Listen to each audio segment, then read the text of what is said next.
Thank you so much for spending a few moments with me. I Thank you appreciate for it. having me. Of course. I'm actually from Houston. We've talked a few times virtually. Wow. And so it's good to just finally meet you in person. Yeah, all these Houstonians. We're trying to come out the woodworks. Nice. So first off, what just made you write the book? What made you want to put out a memoir? Well, I started writing the book by just recording into my phone maybe about 11 years ago. And Did after you know I it was got going a to be a divorce, book at that time? No, Okay. it was going to be a book, but only for my grandchildren, my great-grandchildren that I would never meet, because I was really feeling sort of just melancholy and sad and thinking about my mortality, and I was like 59 years old. But to me then, you know, it seemed like, oh, wow. And I had just gone through a divorce, and I thought about the fact, I was having a conversation with Beyoncé, and she said, Mom, you know, I read this thing. The best thing you could do with your kids is prepare them for the time that you won't be here. And I'm like, wow, that's deep. And a light bulb just went off, and I was like, I need to start recording and leaving those stories for them because they won't know them. And, you know, Beyoncé and Solange have been busy since they were little kids working, and Kelly. And I just never got to really sit up and tell them. I've told them stories, but I don't even know if they really listened, because they just, when you're young, it's very few people that want to hear those stories about old times and what happened before. I was one of those kids that loved hearing stories from the old days, but I didn't have nothing else to do either. But I want my grandchildren to have a record of the stories told, and this could be better because it's in my own voice.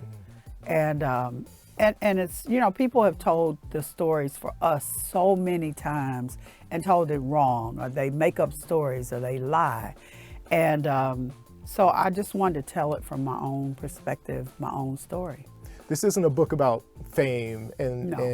and the high life. Like, what I found interesting was that, like, there's explosions, there's houses being burned. There's like this, you know, when you first start reading the book, you're like, oh wow, this isn't like, you've experienced a lot, and your family has experienced a lot. Yeah. And so I appreciate how you kind of went through the lineage, and because I think a lot of, we didn't know. Yeah. You know. Yeah. And it explains a lot of things in our lives. You know, even just my parents and the racism, and, you know, because people have a whole different perspective of how I grew up. You know, a lot of times I meet people and they're like, well, you got money and you are, and I'm like, listen, I know both sides because I've lived both ways. And I think that was important just for people to understand that, and people coming from Louisiana, because, you know, we talk about people migrating, and you know, the like all nationalities, we have people that came over as immigrants, and it's all kind of immigrants, you know, all kind of stories from the Caribbean to Louisiana to, you know, just, it's a melting pot. And I think it's important to talk about that culture, because Creole culture is real, you know, and it's from African culture. And a lot of people don't even realize that. They don't know where it's from. So I thought that that was important to talk about that too. You know, when you talk about, you know, your life, you definitely show that, you know, you grew up in poverty, even if you didn't know it, which is most people in poverty, right? It's a lot of people, especially if you're happy and you got a good family, you don't really harp on the fact that you don't really notice it till you go to somebody else's house and you're like, wow, they got a nice house, and you know, and I see the differences, but it's still just something about having that family surrounding you and being you can still have a happy childhood and be poor, you know. You know, sometimes on Instagram, I know you'll talk about racism and things like that. But what's interesting is when you read the book, it really goes down like some of the things that you experienced, like whether it was, you know, being detained by cops unfairly, or I think you were in the ice cream shop. And I was a little kid. You were a little kid, and you had no idea that things were separate, and that that a black kid just can't go into a white shop, but you detailed all of that. Yeah, because, you know, in Texas, that was not a thing. Like, we could go in grocery stores, we could go in stores, but in Louisiana, you just had to kind of like bow down. And I was like, what are you guys doing? You know, it was, but even with that, you know, my mom was always warning us that you can't come down and mess things up for these people, for our cousins. Like, they live a different way. But I was just so shocked by that, you know, shocked and hurt at the reaction that I got, not only from the store owner, but from my cousins. Like, they were like, we don't want to be bothered with her. There's a lot that Black people went through back then. And we see the through line. Like, I see the through, like, because it's not isolated, right? If I see you write something on Instagram, now I trace it back to, like, that time. Yes. You know what I mean? Or even, like, when you look at your daughters, like, you kind of explain a little bit, like I learned more about Solange, right? And things make sense now because we don't really know a lot about her, but you've explained it. You know, why was it important to kind of give that peek into, like, at least their lives growing up as kids? Just because I think that they were so different, and even Kelly has a whole different personality. And you know, she grew up with my kids, and from like 11, 12. She came to live with us, and all three of them had completely different personalities. And I thought that that was important to say, because I think people lump them all in one category. And I think people also I think parents have to realize also that every child is different, and you have to deal with them differently. You don't love them any different. You love them all the same. But some kids need more attention, some need less, some, you know, they're all very different human beings. So I try to make it lessons in the book too. So if you're dealing with your kids, because my mom used to always say, every child is different and you can't spend time with a group of them. But she also had older kids. My sister had 8 children, and she would say, Ronnie, Tommy, Johnny. She would call them. My mom would say, that's horrible. And she'd be like, they'll get over it. Because I'm like, Mom, she got 8 children. How do you keep up with 8 different personalities? So, you know, she would spend times with them as a group. But kids need that individual attention. And they're all individuals. One of the things in the book that made me laugh, and you said Houstonians would laugh, you'd be like, there was a point where, you know, you and your husband were going through some trouble and you had to move, and you were looking at River Oaks, and you was like, people in Houston are going to laugh thinking I could find a cheap place in River Oaks. Right, because I'm like, I need to find a cheap apartment so my kids can get in school. And you go to the most expensive place. Yeah, but it was on the outskirts of it, but I had the zip code. You know, that was important. One of the things that I found interesting is that how honest you were in particular about Solange. Like, I mean, you were honest in the book in general, but, you know, I think maybe your shortcomings or things that you were following, like, why did you mention that? Yeah, well, Solange has been a speaker of truth since she was little. So she was always the person that didn't worry about your feelings. Like, she's kind, but she will tell the truth. And so she was the one that was in my case all the time. Because she's like, Mom, you know, you just so irresponsible when it comes to school. Like, you know, she wanted she liked structure.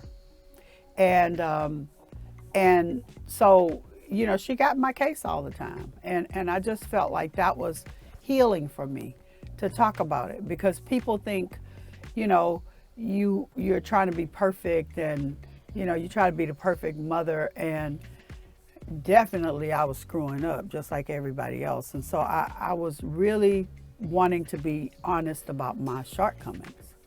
Yeah. I'm not going to give it away in the book, but there's a point where when she got pregnant, and her and her boyfriend were talking about getting married, and people didn't agree, and there was a phone call made, and and you explained what she said, and I don't want to give it away, but I was like, oh, that's a lot. Yeah, well, that's her. And she meant that. Very blunt. Yes, very blunt and very like, I know who did this. Tell them, you know what.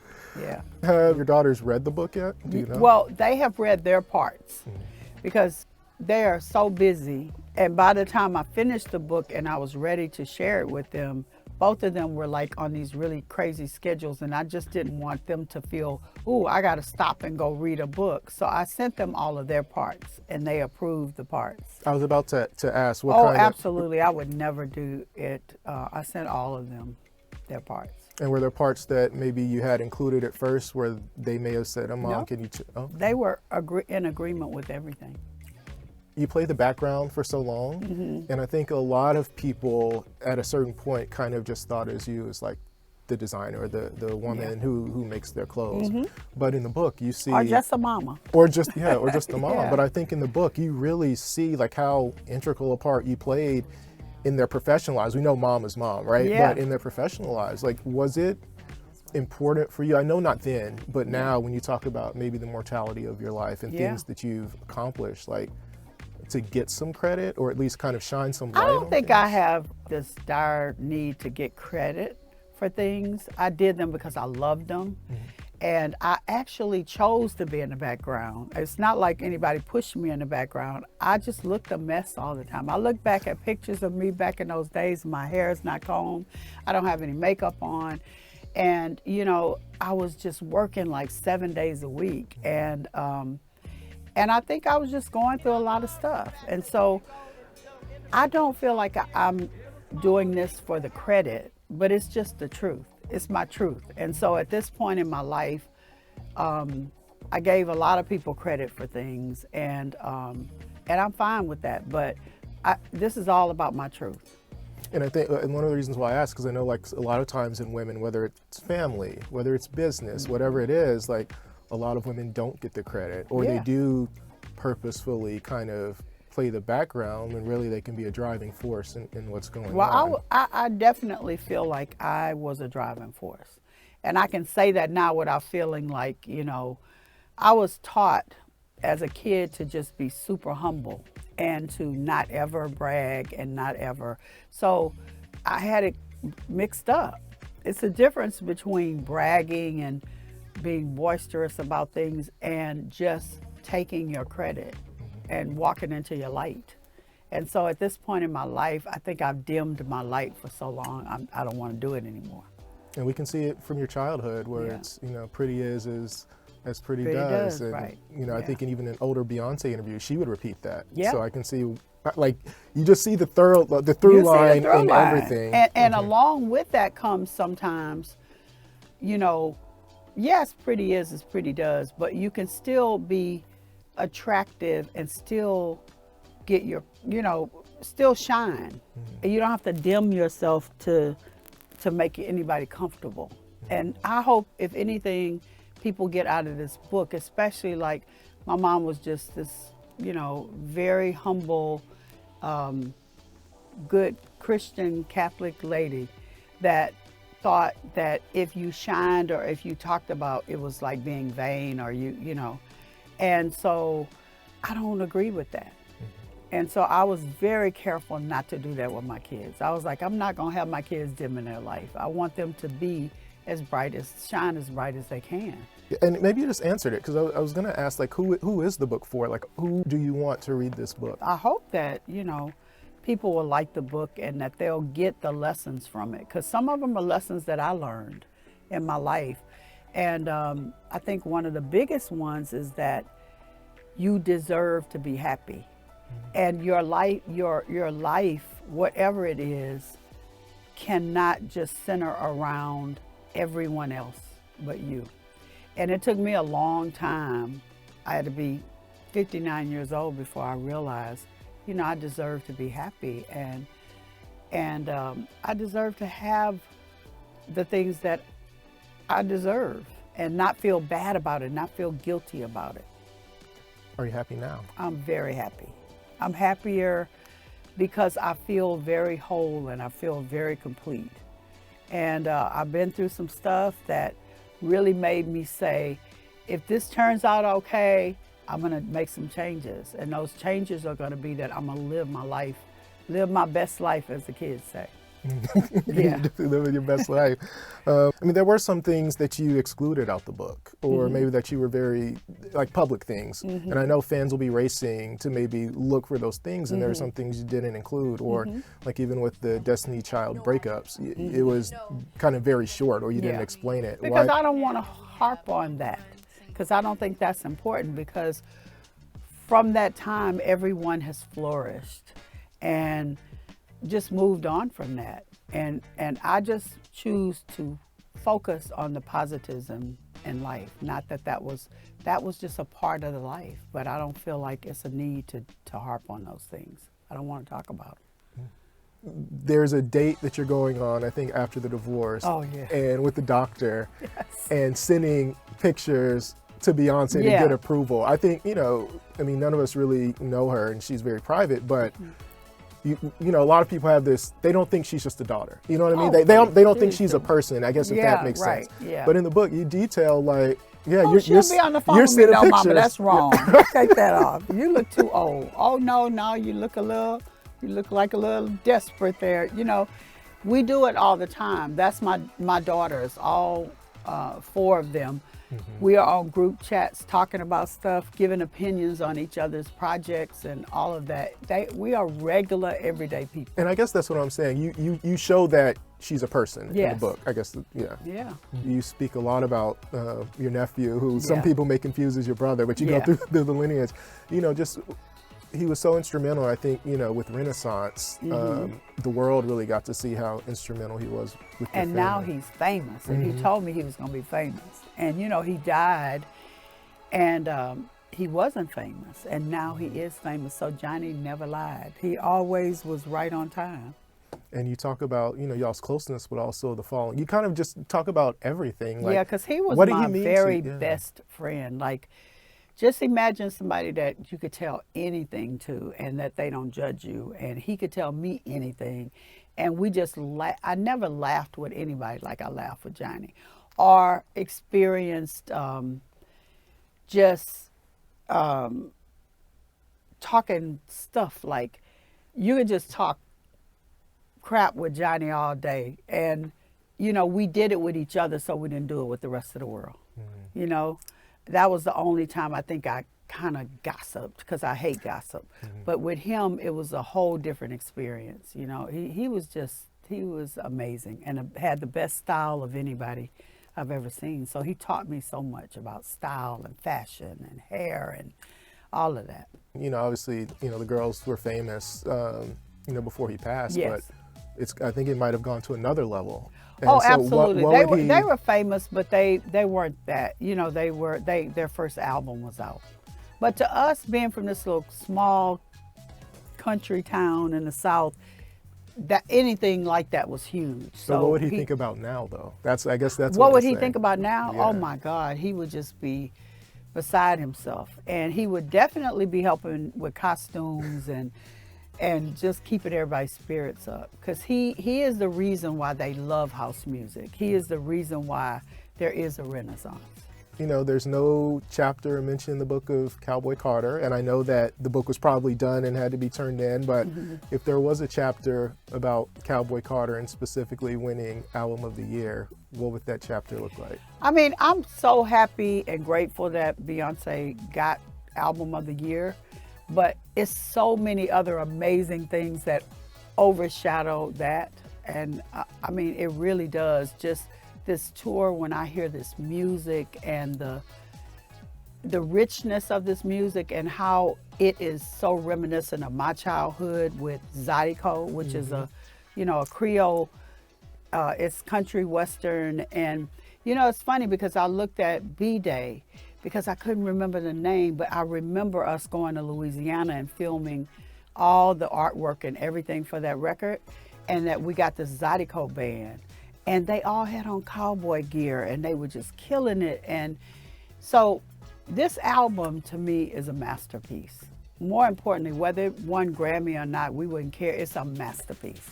And so to see it performed and to see all the cultures mixed together, and for us to be recognized for country music, because it started with a black man inventing the banjo, and it's very heavily influenced, and it's just a reclamation of that music. That's what makes me the most proud. I was home for Christmas. I went somewhere and there was a band playing. It was a Zydeco band. And I'm like, Wow. being in New York, I'm like, man, I haven't heard this in so long. Right, but yeah, being in Houston, you heard You hear Zydeco. it all the time, yeah. It was a big culture there. People going dancing and listening to Zydeco music. So, to me, this is the Zydeco. It's the trail riders that I saw growing up riding horses. You're from Houston, you know. you wanted to be an entertainer, and I thought that was enlightening because again, you see the through line. I don't know if anybody ever knew that, and the fact that you had a singing group. Yeah, I had a singing group. And so I never talked about it, and even someone asked me, "Is that why the girls went into this?" And I was like, "No, I never talked to them about it. I told them that I was in a group, but I never went into any kind of detail. And to be honest with you, I don't think I really I was in a group from 14 to like 16. I was very young, and so you just kind of put that away. But what I found is all the things I learned, making the costumes, mismatching the boots and rehearsing and walking in heels and all of that were things that were tools that God just gave me early on. And even though I didn't make the connection, like I wasn't saying, oh, well, I got experience in this because I was 14 to 16, but I used all those things to help the girls and they came in handy. So it's funny that we're talking about it because I don't think about that kind of stuff. I mean, it happened so early in my life. Was there ever any concern, like when the girls were getting big, that maybe that your dream was being pushed on them? Never. I've never felt that way because I know that not to be true. In fact, for Solange, I actually begged her not to go into this. You know, Beyonce, I don't think she had a choice. Like that was just her life, and that's what made her happy. Solange was happy. She was the most popular girl. She was involved in speech clubs and, she was a different kid, just a social butterfly that was very popular. Beyonce was never really popular. Which is astonishing the way you talk about it in the book, because we see arguably the greatest entertainer of our lifetime, but you talk about her shyness. And she was shy, but all she wanted to do, that was her lifeline, is music and dancing and performing. And Solange was super talented at it, but she also was super talented at so many other things that she was passionate about. And I was like, why you want to go do this? This is going to take up your life. It's going to be your whole life. And you could go be an attorney and you wouldn't have to do this all the time. But she was destined to do what she wanted to do, So absolutely, people have asked me in so many interviews, did your kids want this or did you want this? And I'm like, no, I can honestly say that I never pushed them.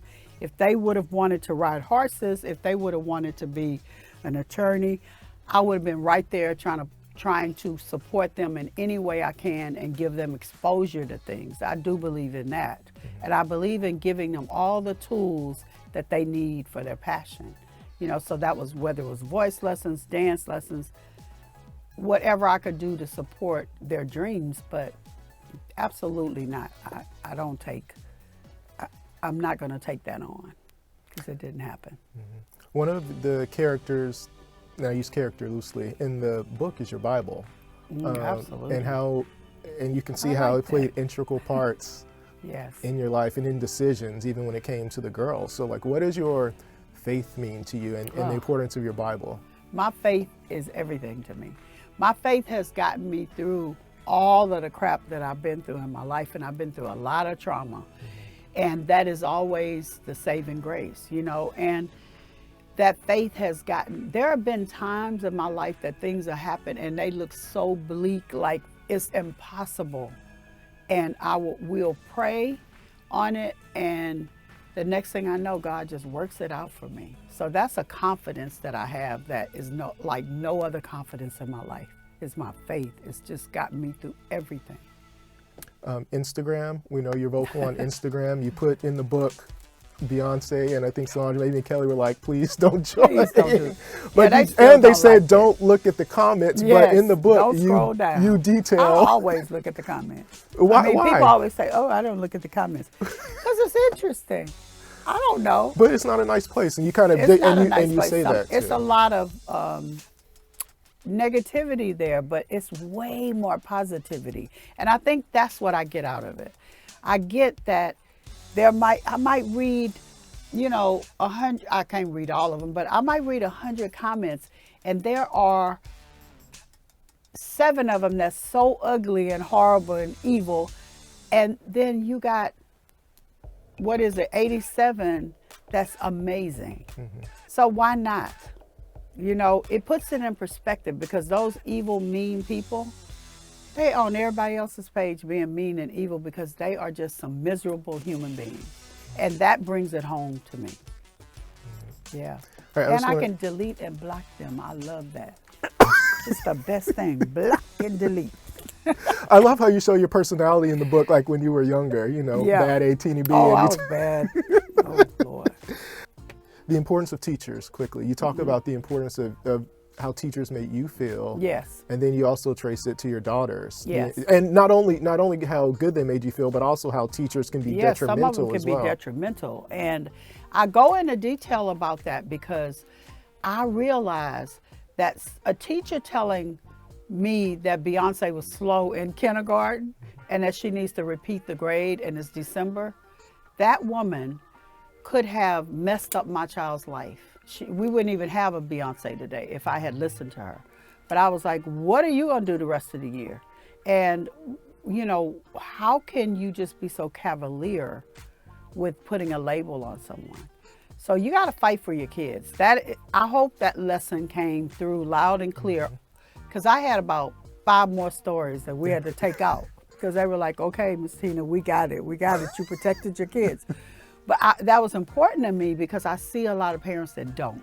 And my mom didn't protect me. My mom, as wonderful as she was as a parent, she was very brainwashed by the church, and she did not stand up to these people that could have damaged me really bad. I hope that people will look at this and they'll get something out of it, whether it's a parenting tip, not to say that I'm this big expert, but you know, people ask me all the time, well, what did you do to create these kids? And I'm like, a lot of the things that I believed in and I did for my kids or with my kids are things that I didn't do to my kids.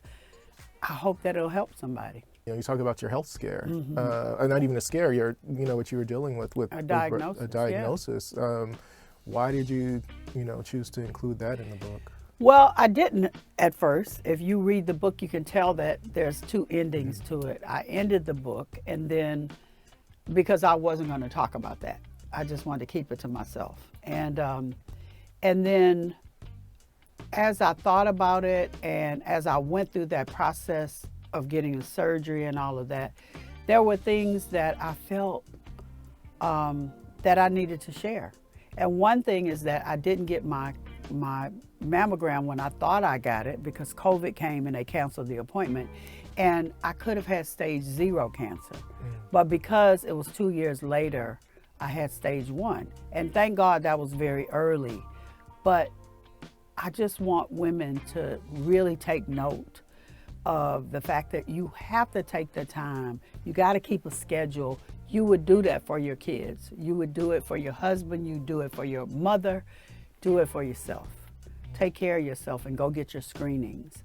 And so that was one. And then the other was just that you have a choice. If you don't feel comfortable with your doctor, get a second opinion. This is such a introspective, interesting, and just a wonderfully written book. And you're very, very honest. So thank you for the time. I definitely want to leave the floor to you. Is there anything that you want to add? Anything that I missed? Anything that you? No, you did great. I love the question. Yeah, that's very sweet. But Awesome. thank you so much. This was lovely.